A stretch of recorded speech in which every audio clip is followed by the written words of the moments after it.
Иммунологияның алғашқы сабақтарының бірі бұл антигендер. Антиген дегеніміз бұл ағзаға түсетін бөгде заттар. Ағза организміне түсетін қандай да бір бөгде зат болсын, бұл антиген болады. Енді оның бір қасиеті организмге түскен соң ол иммундық қабілетті тудыра алатындай қасиетке ие болады. Яғни сыртқы ортадан организмге қандай да бір жасуша түсті, немесе бір бөгде зат түсті, және ол иммундық қабілет тудыра алды, оны біз антиген деп айтамыз. Енді табиғи антигендерге қандай заттар кіреді? Олар нәруыздар, поликанттар. Нәруыз, поликант деп отырғанымыз бұл барлығы жаңағы бактерияның бөліктері, немесе олардың қалдықтары, олардың токсиндері деген сияқты заттар. Бұлар табиғи түрде болады. Енді бізде антигеннің құрылысына келетін болсақ, антиген жалпы бізде екі топтан тұрады. Оның тасымалдаушы нәруызы және оның сыртындағы осындай эпитоптары. Дәл осы эпитопқа кіріп бізде антиденелеріміз байланысатын болады. Енді оның сызықтық формасына келетін болсақ, мынау бізде сызықтық формасы иммуноглобулиндер, ал мынау бізде антигеннің дәл осы эпитопты аймағы. Осы эпитопты аймағына келіп байланысады. Мынау бізде байланыстыратын затты эпитоп деп айтады, байланысатын бөлігі паратоп деп айтуға болады. Бұл бізде антидененің құрылысын осылай айтамыз. Енді эпитоп деп отырғанымыз антиденелер келіп байланысатын бөлік, және иммунды қабілет туындайтын бөлікті біз эпитоп деп айтамыз. Енді осы эпитоптың қасиеттеріне тоқталатын болсақ, жалпы эпитоп бізде екі түрлі болады. Түріне байланысты сызықты және конформациялы. Енді оны түсіну үшін мына жерге қарайық. Сызықты деген белгілі бір тәртіппен орналасқан, бір сызық ретінде орналасқан заттарды біз сызықты деп айтамыз. Дәл осындай амин қышқылдары, олардың мысалы гексоза қалдықтары деген сияқты. Ал конформациялы ол бізде 3D форматында орналасқан бөлігін айтуға болады. Осындай, 3D форматында. Бұған бізге Б лимфоциттер әсер ететін болады. Міне, амин қышқылдар және гексоза қалдықтарына Т лимфоциттер дәл осындай сызықты формасына Т лимфоциттер келіп байланысады и иммунды қабілетті тудырады. Ал конформациялы бұл бізде 3D форматында болады, және оған бізде Б лимфоциттер келіп байланысып, оларды жоюға әрекетін жасайды. Енді организмға түскен эпитоп, немесе сол жаңағы антигендік детерминанты деп те айтуға болады. Сол кірген антиген біздің организмді иммунды қабілетті тудыру үшін ол бізде екі түрлі болады. Мысалы, доминантты және рецессивті. Доминантты деген бұл күшті бірден көрсетіп беретін, мысалы организмға түсті, ол өте күшті антиген, және ол бірден иммунды қабілетті тудырып бастайды. Ал рецессивті немесе жасырылған, ол белгілі бір уақыт бойынша организмнің өзінде жүреді, ұзақ жылдарға дейін жүруі мүмкін, және қандай да бір дәл сол түрінен организмға өте көп жиналған кезде барып ол сыртқа шығатын болып табылады. Дәл осын біз рецессивті және доминантты деп қарастырамыз. Ол иммундық қабілетті тудыру үшін, иммундық жауапты тудыру үшін осылай біз екіге бөліп қарастырамыз. Енді Б лимфоциттермен танылатын эпитопты біз гаптен деп айтамыз. Бағанағы 3D формада болады деп айтуға болады. Осы Б лимфоциттермен таныстырылатын эпитоп. Енді гаптен дегеніміз бұл ұсақ химиялық молекулалық қосылыстар, немесе ұсақ химиялық қосылыстар деп айтуға болады. Бұлар 3%-ін құрайды, жалпы антигеннің 3%-ін құрайды. Ал қалған 97%-ын оны тасымалдайтын нәруыз. Осы жерден осы екеуі қосылуынан бізде толық бір антиген шығады. Енді міне антигеннің құрылысына толық кіріп қарастыруға болады. Ол бізде кіші химиялық құрылысы гаптеннен және оны тасымалдайтын өзінің нәруызынан тұрады деп осылай екіге бөліп қарастыруға болады. Дәл осы гаптен ұғымын бізде Ланштейнер енгізіп берген болатын. Енді осы гаптендерге немесе антигендік детерминанталарына антигеннің бөлігіне байланысты антигеннің валенттілігі деген ұғым шығады. Антигеннің валенттілігі осы сыртында орналасқан эпитоптарының қаншалықты көп болуы бұл антигеннің валенттілігін арттырады, яғни байланысуын арттырады. Енді мына схемаға қарасақ, міне, мен мына жерде бір затты ұмыттым. Мына нәруыз тасымалдаушы. Енді осының құрамында бір қызығы ерекше заттар орналасады. Бұл затты бізде Т жасушалы эпитоп деп айтуға болады. Т жасушалы эпитоп. Бұл осы нәрөздің сыртында орналасатын нәрөздің өзіне тән эпитоптық аймақтар.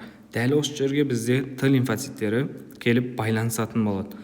Енді міне антиген бізде екі бөліктен тұрады. Ол гаптенді бөліктен және тасымалдаушы бөліктен. Дәл осы гаптенді бөлігіне бізде Б лимфоциттер келіп әсер етеді, ал тасымалдаушы бөлігіне Т лимфоциттер келіп әсер етеді. Дәл осы жер ғой міне. Мына жерге келіп бізде Б лимфоциттер келіп әсер етеді. Оның осындай белгілі бір бөлігінде Т жасушалы эпитоп болады. Осы Т жасушалы эпитопқа Т жасушалар, Т лимфоциттер келіп әсер етеді. Түгел екеуінің қосылу нәтижесінде осы антигенді жоюға кіріседі. Енді организмға түскен бөтен гаптен организмнің өзінің нәрөзімен де қосылып тасымалдауы мүмкін. Көбінесе мына нәрөз тасымалдаушылар жаңағы полиқанттар, липополиқанттар осылар бола алады. Ал енді организмнің өзінің нәрөзімен қосылғандар, мысалы ретінде қарастыратын болсақ, пекрил қышқылы терінің өзінің нәрөздерімен қосылады да организмді аллергиялық реакцияларын туындатады. Немесе пенициллин организмға түскеннен кейін ол ыдырайды, бензил пенициллинге айналады, ал ол қан нәрөздерімен байланысып, бұл да аллергиялық реакцияны шақырады. Аллергиялық реакция дегеніміз бұл организмдағы иммундық жауаптың көрінісі, белгілі бір көрінісі. Аллергиялық реакция түрінде бізге көрініс беріп отырады. Келесі бізде антигеннің түрлері. Антигенді біз екі топқа бөліп қарастырамыз. Экзогенді және эндогенді. Яғни организмға енуіне байланысты біз сырттан енсе оны экзогенді деп айтамыз, ал организмнің өзінде пайда болатын болса, біз оны эндогенді деп айтамыз. Сырттан келетін ол уже түсінікті, дәрі-дәрмек, шаң, жүн, түтін, иіс деген сияқты ол сырттан түсетін жаңа бактериялар болсын, барлығы бұл экзогенді. Ал эндогенді бұл ағзаның өзінен, яғни ағзаның өзінің белгілі бір жасушасы тұрды, и осыған қарсы бізде ТБ лимфоциттер активтеніп, оған қарсы иммунды жауапты туындатып отыр. Енді дәл осы ағзаның өзінен шыққан антигендерін біз аутоантигендер деп айтамыз.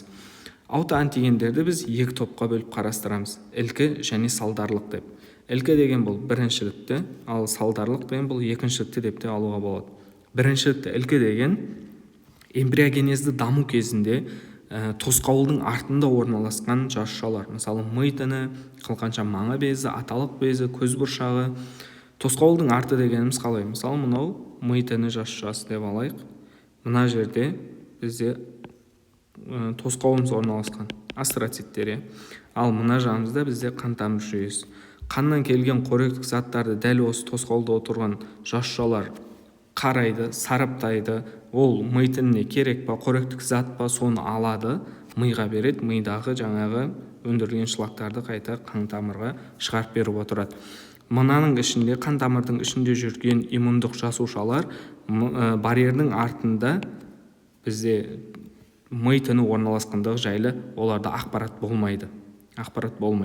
Егер мына барьер қандай да бір жолмен зақымдалатын болса, осы тұрған жаңағы иммундық жасушаларымыз ми тініне қарай өтеді, қарайды. Мына жерде мүлдем кездестірмеген жасуша тұр, бұл оны танымайды, организмға ол бөлек болып көрінеді, и осы жерге атака етіп бастайды. Бұл аутоиммундық ауруларды туындатады. Енді бір қызығы, дәл осы жасушаларда лимфодренаж жоқ екен. Мысалы, ми тінінде лимфодренаждары жоқ. То есть лимфа тамырлары именно осы жаңағы тосқауылдың артында орналасқан. Мысалы, гематоэнцефальды тосқауылдың артында орналасқан, гематотестикулярлы тосқауылдың артында орналасқан жасушалар, оларда лимфодренаж жоқ. Лимфодренаж деген лимфа тамырлары, лимфа капиллярлары бұл жерде болмайды. Неге? Егер лимфа капиллярлар болатын болса, дәл сол лимфа капиллярлармен бізге келеді ТБ лимфоциттеріміз.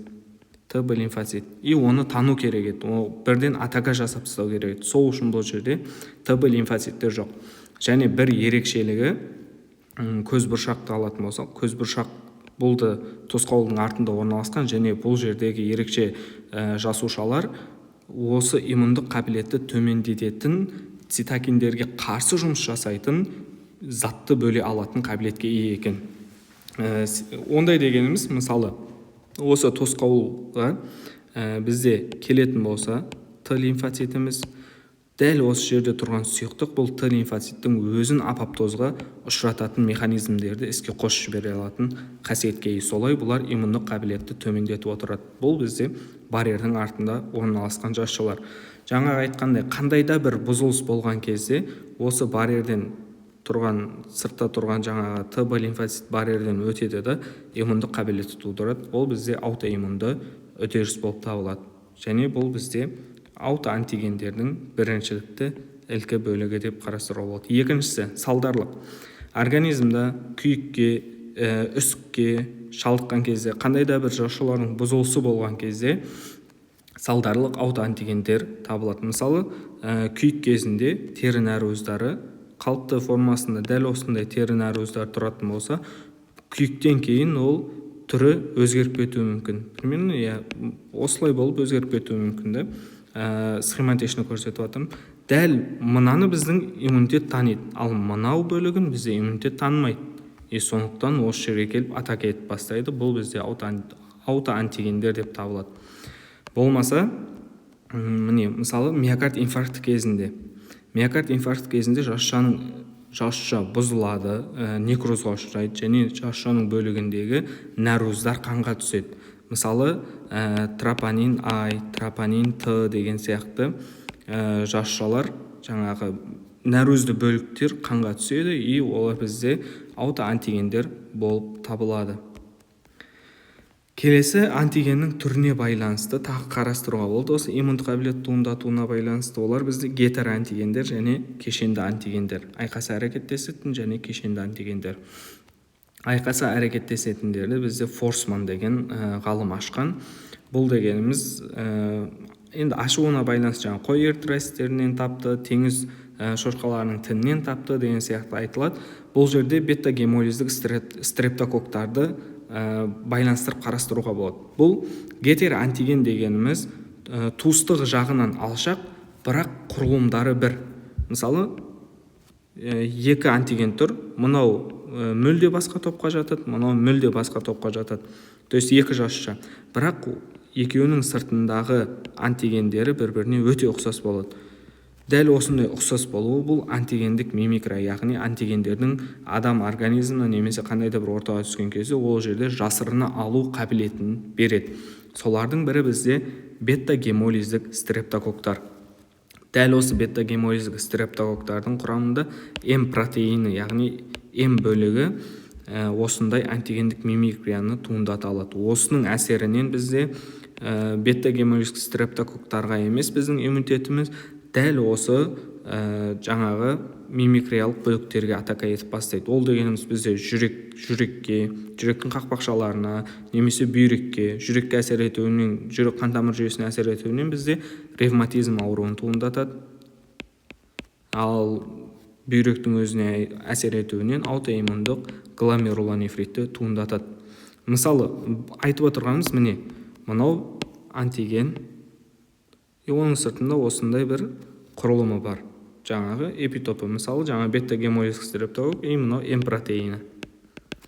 Дәл осындай М протеин сияқты жүректің қақпақшаларында, мынау жүректің қақпақшаларында дәл осындай М протеині орналасқан. М протеиніне ұқсас, прямо четко М протеин емес, соған ұқсас бөлігі орналасады. Енді организмға осы түсті, біздің иммунитет қарайды. Мынауда бір, мынауда бір. Сонда біздің иммунитетіміз жаңағыдай адасып қалады.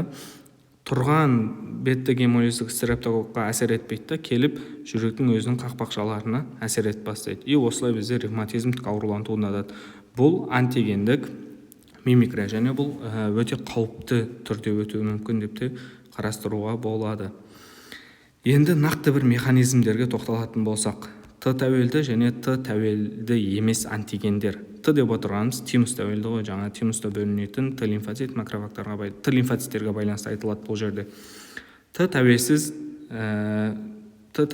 антигендер, яғни Т лимфоциттердің қатысынсыз антигенді жою үдерісіне қатысуы деп қарастырамыз. Енді Т тәуелсіз антигендер, оларды бізде Т лимфоциттерін макрофагтарды қажет етпей отырып, Б лимфоциттер антигендермен байланысады және оларды жоюға кіріседі. міне Т тәуелсіз, Т лимфоцитті және макрофагты өзіне қажет етпейді. Дәл өзіне қажет етпей Б лимфоциттері барып антигенді жоюы бізде Т тәуелсіз жүйе деп айтамыз. Енді Б лимфоцит келді, мынау бізде антиген, оның эпитопы тұр. Дәл осы эпитопқа байланысады да бізде бірінші ретте сигналды алады. Енді бұл бір рет сигнал алуы жеткілікті емес антигенді толық жойып жіберуіне. Оған тағы бір екінші ретте сигнал келу керек. Дәл осы екінші ретте сигналды алу үшін ол жасушаның құрылымына қарайды. Жасушаның құрылымы мысалы мынау антигеннің эпитопы, мынау нәрөздік бөлігі. Дәл осы нәрөздік бөліктің массасы өте жоғары болу керек, полиэлектролитті болу керек және молекуланың қатаң сызықты құрылымы керек. Дәл осы үш жағдай біріккен кезде барып, бұл екінші сигналды Б лимфоцит алады да осы тұрған антигенді жойып бастайды. Бірақ бұл ағзада өте сирек болады. Мысалы, жалпы 100%-ың 10%-ың ғана алады дәл осы жолмен. Енді бұл бөлікке қандай зат жатады десек, бактериялық полиқанттар және липополиқанттар осы Т тәуелсіз жолмен жүзеге асады. Мысалы организмімізге бактерия кірді. Мынау бактерия деп айтайық. Организмге бактерия кірді міне. Оның екі тобы бар, жаңағы антиэпитопы бар, гаптендік бөлігі және нәрөз тасымалдаушысы бар. Бұны тұратты бірден Б лимфоцит таниды, келеді, осы гаптендік бөлігімен байланысады. Бұл бірінші реттік сигнал. Енді екінші реттік сигналды алу керек. Екінші реттік сигналды алуға дәл бағанағы үш қасиеті толық болған кезде екінші реттік сигналды алады да осы антигенді жойып жібере алатын қасиетке ие болады. Бұл бірақ жаңа айтқандай өте сирек. Келесі екінші жолы Т тәуелді жол. Т тәуелді дегеніміз уже бұл жерде Т лимфоцитпен, макрофагпен бірлесіп отырып Б лимфоциттің антигендерді жою қабілеті. Енді организмімізге түсті міне бактерия, оның эпитоптық құрылымы бар. Енді дәл осы бактерияны бізде макрофагтар қоршайды, и оны жұтады. Фагосома, ішінде лизосомамен қосылып фаголизосома болады. Одан кейін осын ыдыратады, MHC жүйесімен таныстырады. Бұлардың барлығын алдағы сабақта толық қарастыратын боламыз. MHC жүйесімен таныстырылғаннан кейін бұл біздің организмімізді бөтендеп жасушаның сыртына осындай рецепторлар күйінде шығарып қояды. Дәл осы рецепторға бізге келіп Т хелперлер байланысады. Вот міне Т жасушаларымыз біріншісі келіп отыр. Т жасушаларымыз келді, байланысты. Бізде көрсетіп берді. Енді әдеттегідей организмімізге бактерия түскеннен кейін оған барып бізде Б лимфоцит эпитопымен байланысады. Дәл осы байланысуында бұл бірінші реттік сигналды алды. Енді оған бізде екінші реттік сигнал керек. Екінші реттік сигнал. Оны бізде кім береді? Т хелперлер береді. Бағанағы жолмен MHC жүйесімен таныстырылған эпитоптармен Т хелперлер байланысты. Енді алдағы уақытта бұл механизмді толық ашып қарастыратын боламыз. Т хелпер 1, 2 деген сияқты. Енді Т хелпер активтенеді. Сигналын алды Т хелпер. Активтенгеннен кейін бұл бізде өзінен белсенді заттарды, яғни лимфокиндерді бөледі. Б лимфоциттің активтенуін үдететін, арттыратын заттарды бөледі. Олар интерлейкин 2, 4, 6, интерферон гамма деген сияқты осындай қабынулық заттарды бөледі. Дәл осының ішінде интерлейкин 2-лер осы Б лимфоцит үшін екінші реттік сигнал болып табылады. Вот екі сигналды да алғаннан кейін Б лимфоцит антигенді жоюға кіріседі. Бұл жоюы жаңа екі түрде, мысалы антиген әрі қарай даму барысында плазмоцитке айналады. Плазмоцит өзінен антиденелерін өндіреді. Бір бөлігі жады немесе есте сақтау нәрөзі болып сақталып қалады. Дәл осы бізде екі механизм, екі жүйе. Т тәуелді және Т тәуелді емес антигендер. Келесі, дәл осы антиген организмімізге түскен кезде қандай иммуноглобулин бөлінеді? Екі жақта да механизм бірдей. Б лимфоцит екі жаңағы сигналды алғаннан кейін олар плазмоцитке айналады, бізден антигендер бөліп бастайды. То есть антиденелер бөліп бастайды. Енді дәл осы антиденелердің 5 класы бар. Сол 5 класының бастапқыда қай түрі болады? Бастапқыда иммуноглобулин М. неге екенін комплемент жүйеде иммуноглобулин М-нің толық құрылысына тоқталған кезде тағы бір қайталап өтетін боламын. Ал қайталамай енетін болса, оған қарсы иммуноглобулин М Т тәуелсізде, ал иммуноглобулин Ж Т тәуелді бөлігінде түзіліп отырады. Мысалы, бастапқыда түсті бір бактерия екі бөлікте де, екі жүйеде де бірінші иммуноглобулин М түзіледі. Ал сол антиген қайталама енген кезінде оған қарсы иммуноглобулин М Т тәуелдіде ғана түзіледі, ал Т тәуелсізде, ал Т тәуелдіде бізде иммуноглобулин Ж түзіледі. Бұл өте маңызды құрылымдардың бірі. Келесі жалпы антигендердің өзінің қасиетіне тоқталсақ, біріншісі ол бөгделік. Түсетін зат организмімізге мүлдем бөлек, өзінікінен бөлек болып табылатын заттың барлығы бұл антиген деп айтуға болады. Келесі оның антигендік қасиеті. Бұл жерде антигендік қасиетінде организмімізге түскен антигеннің детерминанталарына байланысты. Оның аз немесе көп бөлігі осы иммунды қабілетті тудыра ма, тудыра ала ма деген сияқты сұраққа жауап береді. Келесі иммуногенділігі. Иммуногенділік бұл көбінесе жұқпалы ауруларға байланысты айтылады. Солардың ішінде мысалы дизентерия өте иммуногенділігі жоғары, организмімізге түскеннен кейін бірден иммундық қабілетті тудырады, бірақ оларға қарсы арнайы бір жады жасушалары сақталып қалмайды. Келесі арнайылығы. Бұл организмға түсетін антигеннің әрқайсының өзінің арнайы бір түрі бөлігі болуы. Ол дәл осындай детерминанталарымен анықталады.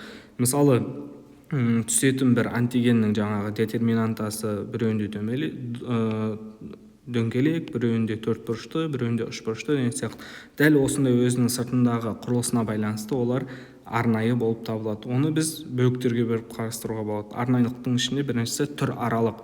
Әр түрге жеке-жеке антигендердің болуы. Мысалы, адамдардың өзін үш түрге бөліп қарастырсаң, монголоид, европоид және негроидты үш тип түрден тұрамыз. Дәл осы үш түрде мысалы монголоидтар ауыратын аурулармен европоидтар ауырмауы мүмкін деген сияқты жаңағыдай әрқайсының өзіне тән антигендері сай болады, антигендері болады. Келесі бізде типтік. Бұл типтікті біз вирустарға ғана қолданамыз, сероварлар, вирус сероварлары деген сияқты. Әрқайсының өзінің серовары жаңағы құрылысы әртүрлі болуы. Келесі топтық. Бір түрге жататын жаңағы түрлік туыстардың ішінде өзінің де бөлек-бөлек антигендік ерекшеліктері болуы. Бұл дегеніміз қан жүйесін алуға болады. Қан жүйесі, дәл осы қан жүйесі арқылы топтық ерекшелігімізді көрсете аламыз. Келесі тіндік. Әр тіннің өзінің ерекше антигені болуы. Мысалы, өкпенің, бауырдың, мидың, жүректің деген сияқты. Келесі сатылығы. Бұл даму сатысында тұрған антиген. Солардың бірі эмбриогенез кезіндегі сүйек кемігінде өндірілетін альфа-фетопротеин. Альфа-фетопротеин дәл осыны қолдану арқылы PS антигенін аламыз. Дәл осы PS антигені бұл бізде антителаларды өндіре алатын қабілетке ие. Келесі органоидты. Әрбір жасушалардың өзінің органоидына байланысты. Мысалы, ядросы бөлек, митохондриясы бөлек деген сияқты. Мысалы, бактерияларда ядро болмайды деп айтамыз. Олардың просто нуклеидті қышқылы жүреді. Ал адамдарда ядросы болады. Екеуі де ядро қызметін атқарады деген сияқты. Дәл осы бұл органоидты ерекшелігі деп қарастыруға болады. Бұл бізде иммунологияның алғашқы тақырыбы антигенді дәл осындай қасиеттерге ие.